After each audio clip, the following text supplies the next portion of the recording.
Sekolah anugerah terdepan mendidik generasi yang cerdas, insan yang beriman serta bertakwa kepada Tuhan Sang Pencipta.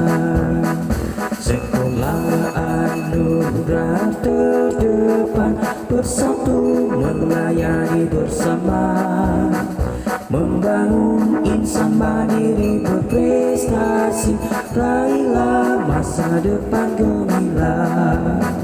Untuk berprestasi, wujudkan kasih pada sesama, latih dirimu, disiplin amalkan nilai Pancasila.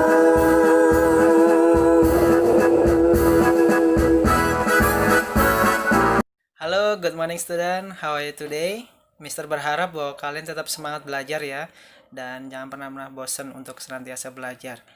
Kita akan melanjutkan materi kita pada hari ini. Alangkah baiknya kita akan memulai dengan berdoa. Mari kita ambil waktu sikap untuk berdoa. 1, 2, 3. Terima kasih Tuhan untuk hari ini, untuk penyertaan-Mu. Dan biarlah dari awal, pertengahan hingga akhir, Tuhan sertai kami, supaya kami dapat belajar dengan baik. Berkati kedua orang tua kami yang senantiasa mendukung kami, dan berkati sekolah juga Tuhan dan guru-guru kami, supaya dapat proses belajar mengajar tetap terus berlangsung dengan baik. Terima kasih dalam nama Tuhan Yesus, haleluya, amin. Nah, kita masuk di bab kelima. Bab kelima, perilaku hidup orang beriman. Nanti bacaan Alkitab kita ada 3 ya. Jadi Matius dan Lukas. Matius pasal 5, Matius pasal 15, dan Lukas pasal 7. Nah, ini Matius pasal 5 ayat 13 sampai 16. Kamu adalah garam dunia. Jika garam itu menjadi tawar, dengan apakah ia diasinkan? Tidak ada lagi gunanya selain dibuang dan diinjak orang. Kamu adalah terang dunia. Kota yang terletak di atas gunung tidak mungkin tersembunyi. Lagi pula, orang tidak menyalakan pelita lalu meletakkannya di bawah gantang, melainkan di atas kaki dian, sehingga menerangi semua orang di dalam rumah itu. Demikianlah hendakmu terangmu bercahaya di depan banyak orang. Nah, ini di Lukas pasal 7 ayat 1 sampai 10. Nah, nanti kalian bisa membacanya. Ini tentang Yesus menyembuhkan hamba seorang perwira di Kapernaum. Jadi seorang perwira ini mempunyai seorang hamba yang sakit pada waktu itu dan hampir mau mati. Dia memohon kepada Tuhan Yesus sampai dia menyatakan bahwa ketika Tuhan Yesus ingin menyembuhkan, dia mengatakan bahwa jangan Tuhan, rumahku tuh nggak layak engkau datangi, dan cukup dengan kata saja bahwa hambaku sembuh. Nah, pada saat itu juga seorang perwira di Kapernaum ini mengalami dan melihat kuasa Tuhan, mujizat daripada Tuhan ketika dia beriman kepada Tuhan dengan satu kata saja tanpa Tuhan Yesus datang ke rumahnya untuk menyembuhkan hambanya. Nah, ini kalian bisa membacanya berulang kali.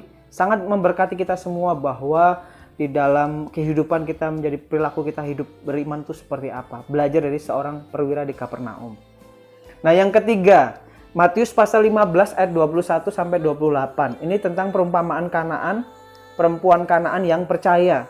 Jadi waktu itu, singkat saja, perempuan Kanaan ini memohon kepada Tuhan Yesus supaya menyembuhkan anaknya perempuan yang kerasukan setan dan sangat menderita. Tetapi waktu itu Tuhan Yesus menolak. Nah, pada waktu Tuhan Yesus menolak dan seolah-olah Tuhan Yesus mengabaikannya. Karena Tuhan Yesus fokus kepada bangsa Israel, umat Israel, bukan kepada orang di luar Israel. Nah, perempuan Kanaan ini tetap terus percaya bahwa Tuhan Yesus mampu mempunyai belas kasihan dan menyembuhkan anaknya. Dan dia sampai di situ dikatakan bahwa Tuhan Yesus sampai, Tuhan, tolonglah aku. Ini perkataan perempuan itu. Tetapi Tuhan Yesus menjawab, tidak patut mengambil roti yang disediakan bagi anak-anaknya dan melemparnya kepada anjing. Walaupun diumpamakan orang Kanaan itu seperti anjing, tapi bagaimana hidupnya benar-benar rendah hati. Dia tetap terus memohon kepada Tuhan. Dan kalau kalian lihat membaca selanjutnya, bahwa Tuhan Yesus menyembuhkan anaknya yang kerasukan setan dan yang sangat menderita itu.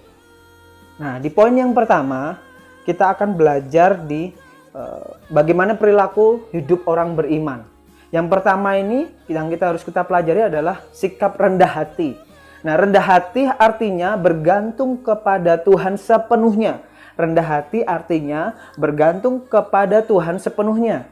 Bergantung sepenuh hati kepada Tuhan merupakan bentuk ketaatan total yang tak bersyarat. Nah, ini satu contoh tentang Saulus. Bagaimana hidupnya yang dulunya menganiaya atau membunuh orang yang mengikuti Tuhan Yesus, yang percaya Tuhan Yesus. Tetapi singkat cerita, ketika dia bertemu dengan Tuhan Yesus di Damsyik, nah Saulus ini mulai mengenal siapa Tuhan Yesus itu, dan dia mengakui bahwa Tuhan itu sebagai Tuhan dan juru selamat dalam hidupnya. Jadi Saulus yang dikenalnya dulu pembunuh, pengikut Tuhan Yesus, menjadi Paulus yang hidupnya melayani Tuhan Yesus, dan bahkan Paulus menjadi rasul yang cukup luar biasa di dalam kekristenan. Nah, Tuhan Yesus bukan hanya merendahkan hati. Ini kita belajar sama tokoh yang benar-benar yang dapat kita kagum, yaitu Tuhan Yesus sendiri. Tuhan Yesus yang Tuhan, dia merendahkan hati, tetapi dia mengosongkan dirinya dan menjadi manusia yang taat kepada Bapa sampai mati di kayu salib. Nah, Tuhan Yesus sendiri dalam kemuliaannya merendahkan diri, taat kepada Bapa di surga. Jadi benar-benar sikap dari Tuhan Yesus yang dapat kita teladani dari kerendahan hatinya. Nah, kita orang berdosa dalam kehinaan, tidak mempunyai apapun untuk dibanggakan. Kita ini sadarin bahwa kita orang berdosa. Kita tidak mampu dan apapun yang kita dapat banggakan. Nah, orang berdosa yang mengaku beriman kepada Kristus harus taat dan belajar kerendahan hati kepada Kristus. Belajar dari hidup Paulus, kerendahan hatinya yang dulunya seperti itu, dan ketika dia mengenal Tuhan ada perubahan dalam hidupnya. Dan yang paling penting, kita belajar kerendahan hati dari Tuhan Yesus sendiri. Bagaimana Tuhan Yesus yang Tuhan, tapi dia turun ke dunia menjadi seorang manusia dan mati sampai di kayu salib, bahkan untuk menebus dosa-dosa kita yang harusnya layaknya kita masuk neraka. Tapi karena Tuhan Yesus datang ke dalam hidup kita di dalam dunia ini, dia mengampuni kita dan menggantikan kita yang harusnya dihukum, tapi dia yang dihukum. Nah, ini kita mau belajar kerendahan hati dari Tuhan Yesus. Nah, poin yang kedua, menjadi perilaku hidup orang beriman. Berani melangkah. Itu poin yang kedua. Tadi yang pertama adalah rendah hati, yang kedua berani melangkah. Nah, seorang kekristenan harus berani melangkah dalam hal yang baik, bukan melangkah sesuatu yang jahat atau yang buruk. Keberanian melangkah untuk memutuskan atau melakukan atau mempertahankan adalah wujud dari iman. Ini penting. Keberanian melangkah untuk memutuskan, melakukan, dan mempertahankan adalah wujud dari iman. Beriman berarti mempunyai keyakinan yang teguh. Beriman berarti mempunyai keyakinan yang teguh. Karena itu orang yang beriman tidak akan takut melangkah. Sesuatu yang benar ya, ini contohnya ya, bukan sesuatu yang negatif. Nah, remaja Kristen terkadang mengaku beriman kepada Tuhan, tetapi tidak ada langkah yang nyata untuk mewujudkannya. Nah, seringkali kita sebagai remaja Kristen atau kita sebagai orang Kristen terkadang mengakui beriman kepada Tuhan, tapi nggak mau melangkah. Sesuatu yang nyata, yang real, yang ada di depan kita. Hanya menunggu dengan pasif. Nah, iman itu aktif, dinamis, dan bergerak maju. Iman itu aktif, dinamis, dan bergerak maju. Seperti contohnya perempuan yang 12 tahun sakit pendarahan. Kalau dia menyadari bahwa dia sakit terus, mengeluh terus, dia sakit terus dan mengeluh terus, dia tidak memiliki sebuah iman. Tetapi dalam hidupnya, kalau kita baca di Matius pasal 9 ayat 21, asalku jamah jubahnya, aku sembuh. Dan perempuan yang sakit 12 tahun pendarahan itu sembuh. Lanjut, di poin yang ketiga, teguh hati. Nah, yang poin ketiga ini sebagai perilaku hidup beriman adalah teguh hati. Tujuan hidup tidak ditentukan oleh manusia itu sendiri, tetapi oleh Allah. Tujuan hidup tidak ditentukan oleh manusia itu sendiri, tetapi oleh Allah. Manusia diciptakan agar dapat mewujudkan kasih-Nya. Ketika hendak mewujudkan banyak godaan yang menggoyahkan hati. Ini kita mau belajar dari satu tokoh yang cukup kita kenal, yang sering kita dengar, kalian dengar di sekolah minggu atau mungkin waktu khotbah, tentang kisahnya Ayub. Bagaimana Ayub mengalami banyak godaan, banyak ujian. Tetapi Ayub tetap teguh hati. Ayub tetap terus percaya kepada Tuhan di dalam kondisi seperti krisis yang dia alami. Nah, saat ini kita mengalami bagaimana keluarga kita yang mungkin saat ini terdampak dari virus corona atau COVID-19 ini. Bagaimana krisis hidup kita semakin digoyahkan, semakin digoncang iman kita. Tetapi kita mau belajar yang ketiga ini. Perilaku sikap hidup orang beriman itu seperti apa? Yang ketiga adalah teguh hati. belajar dari kisah Ayub. Dalam kondisi apapun, masalah apapun, terdampak COVID-19 atau mungkin masalah yang lain, kita mau belajar kepada Ayub. Dia tetap teguh hati, percaya kepada Tuhan yang terus menyelamatkan, yang terus menopang hidupnya, dan terus memberi kekuatan dalam hidupnya. Dan masih banyak lagi contoh dalam Alkitab. Nah, ini catatan penting dalam bab kelima ini.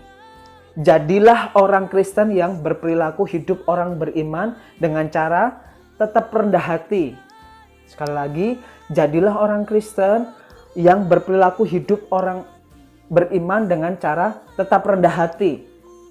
Yang kedua, berani melangkah sesuatu yang benar. Dan yang ketiga, tetap teguh hati. Ini penting. Rendah hati, berani melangkah, dan tetap teguh hati. Tetaplah berdoa dan mintalah kekuatan Tuhan supaya kita dimampukan memiliki perilaku hidup orang beriman. Jadi Mister berharap bahwa kalian di dalam kondisi seperti ini, Mister pun juga terus belajar sebagai anak, sebagai murid, Mister sebagai guru, atau mungkin kalian sebagai masyarakat dimanapun kalian berada, atau mungkin kalian ada di dalam dunia pelayanan. Tetaplah terus rendah hati, berani melangkah sesuatu yang benar, dan tetap teguh hati. Dan minta kekuatan sama Tuhan dan terus berdoa.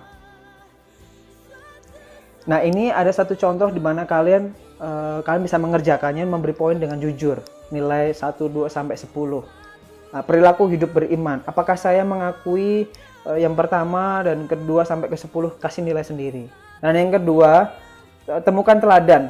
Nama-nama tokoh Alkitab yang perlu diteladani dan contoh cara melakukan dalam sikap Nah, pesan Mister di bab kelima, tetaplah terus percaya kepada Tuhan dan jangan pernah berhenti berharap kepadanya. Apapun masalah kita, apapun pergumulan kita, apapun yang menjadi kendala dalam kehidupan keluarga kita, katakan bahwa hatiku percaya.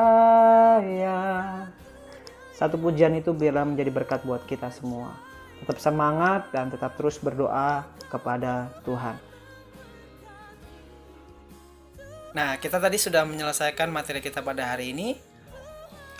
Kalau ada pertanyaan, jangan pernah sungkan-sungkan untuk bertanya kepada Mister ya secara via WA. Oke, tadi kita sudah mengawali dengan berdoa. Alangkah baiknya kita juga mengakhiri dengan berdoa. Mari kita ambil waktu untuk berdoa. 1, 2, 3. Terima kasih Tuhan untuk penyertaan-Mu dari awal, pertengahan hingga akhir pelajaran kami pada hari ini. Beri kami kekuatan Tuhan supaya kami dapat mengaplikasikan dalam kehidupan kami sehari-hari di dalam nama Tuhan Yesus. Haleluya. Amin. Oke, see you next time. God bless you all.